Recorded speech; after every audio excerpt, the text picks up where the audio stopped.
Welcome back, Photoshoppers. This is Mark Elmo Ellis with another great video tutorial at PhotoshopTrainingForm.com, where we show you how to clearly and concisely use Adobe Photoshop. Today we're going to look at how to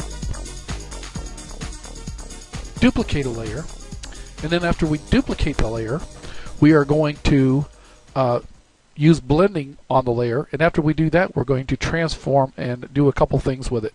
So this ought to be an action-packed episode here.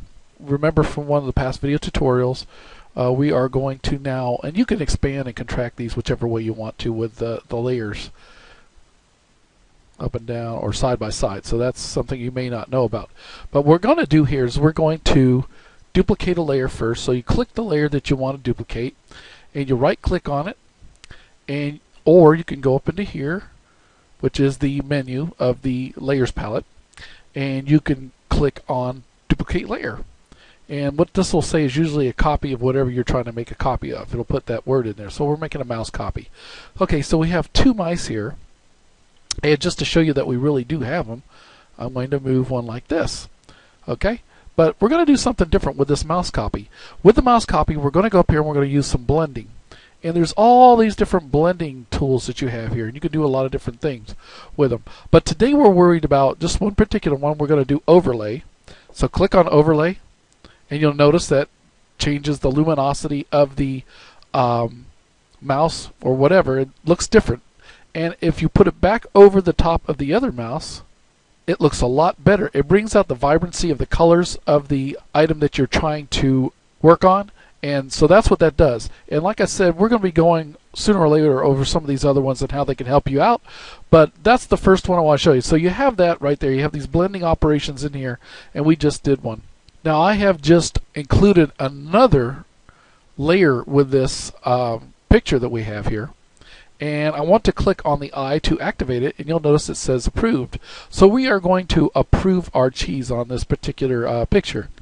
And so what we're going to do is I want to show you how to transform, and what that does is allows you to do several different things. Allows you to scale the size of the image you want. It allows you to rotate it and so forth. So let's rotate this image a little bit. Go up to edit, and in edit you're going to see a thing here. As you scroll down, it's going to say transform. You'll see scale, rotate, skew. All of these work real well, and you can play around with those. But the one we want to do today is rotate.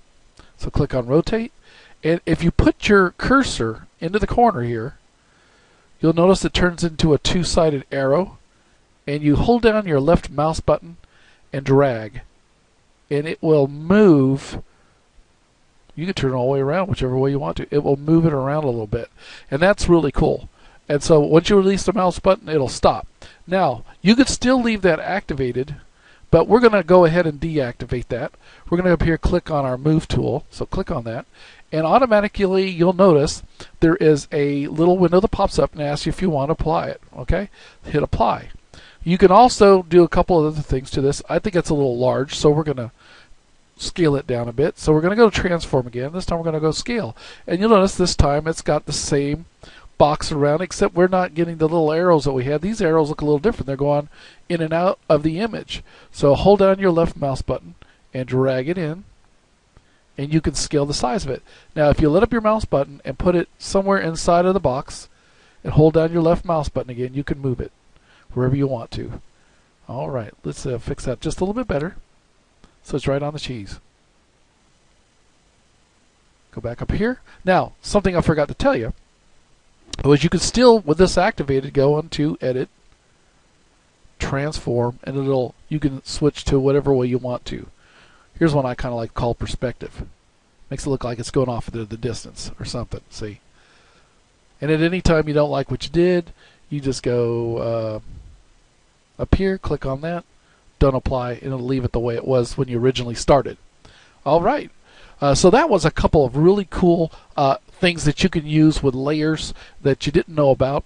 And as we progress through more layer episodes that we're going to be including here very soon, you'll see a lot of different other effects and things that you can do with layers. This has been Mark Elmo Ellis with PhotoshopTrainingForm.com, where we show you how to clearly and concisely use Adobe Photoshop.